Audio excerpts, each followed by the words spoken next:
Hello everyone, welcome to my live stream.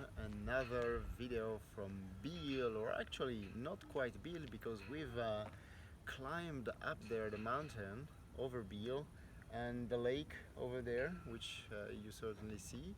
It's already the evening, as you can notice. It's a beautiful scenery over the city of Biel and the three lakes, which you might maybe see in the background. But the lake of Biel here is absolutely beautiful, and we have a very nice weather as well tonight. It's Sunday evening. The seventh round has been played in the Congress Hall, and we've maybe not really seen changes in the standings, but Mamidyarov has increased his lead over Carlsen by beating David Navarra today in a rather quiet positional game where he got a small advantage from the opening in a very quiet Queen's Gambit, which turned into some sort of Tarrasch defense of the Queen's Gambit. So he could play against the weak pawn on d5, then pawns on d5, c6. Well, he got an edge and he actually increased it steadily until the end game, and he won a pawn and converted it in a rook ending, which was quite interesting and certainly something to learn from. Magnus Carlsen was trailing Mamidyarov by half a point before this round, and he was certainly hoping to catch him, or at least to keep up with him. Today he played against Maxim Vachilagrov, of course not an easy client for him, but he had the white pieces and he played e4, and Vachilagrov went for his pet Najdorf, of course, in the Sicilian. And it didn't look, well, at first sight it looked, visually quite good for Carlsen, but Maxim Vachilagrov always had enough activity. And he actually played in his typical active style, searching counterplay, seeking activity, and suddenly it was Magnus Carlsen who seemed to be a bit in trouble. He had his a pawn, very far advanced pass pawn, which eventually queened on a8, Carlsen, but there were threats, very serious threats against his king, and that's what Maxim Vachilagrov tried to do. But in the end, they reached an endgame with opposite-colored bishops, where Maxim Vachilagrov was a little bit more active, but it proved insufficient to win. Well, the game ended in a draw, so, well, there was a third game, of course, the one between Nico Georgiadis with white against Peter Svidler.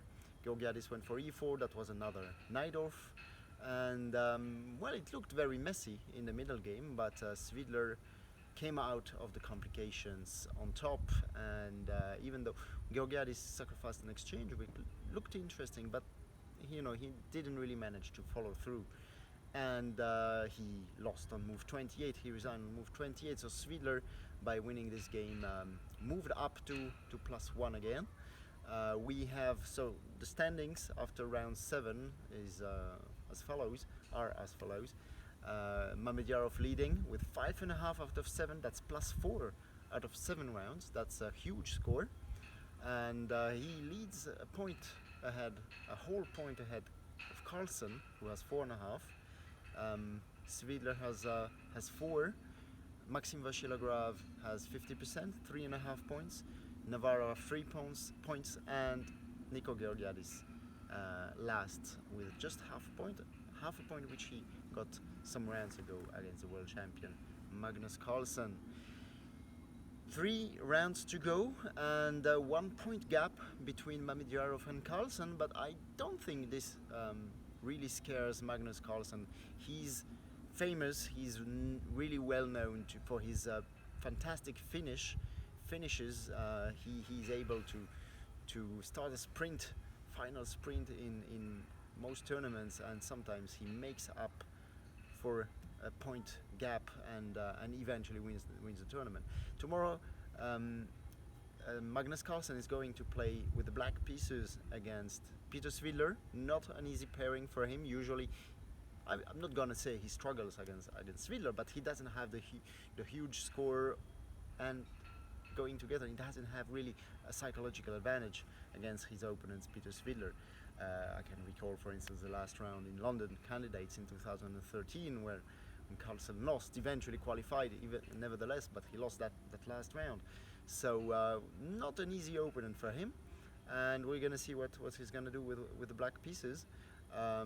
Well, of course, on the next day, on Tuesday, round 9, he's gonna face Mamedyarov, but with the black pieces himself. So it's not going to be easy for him either. So, well, we'll see. Stay tuned, and thank you for watching and listening. Don't hesitate to subscribe to my channel and to like these videos. Yeah, I'm trying my best to be here more or less daily, trying to do a video daily for you. So, well, hope you're enjoying it. Thank you. Goodbye.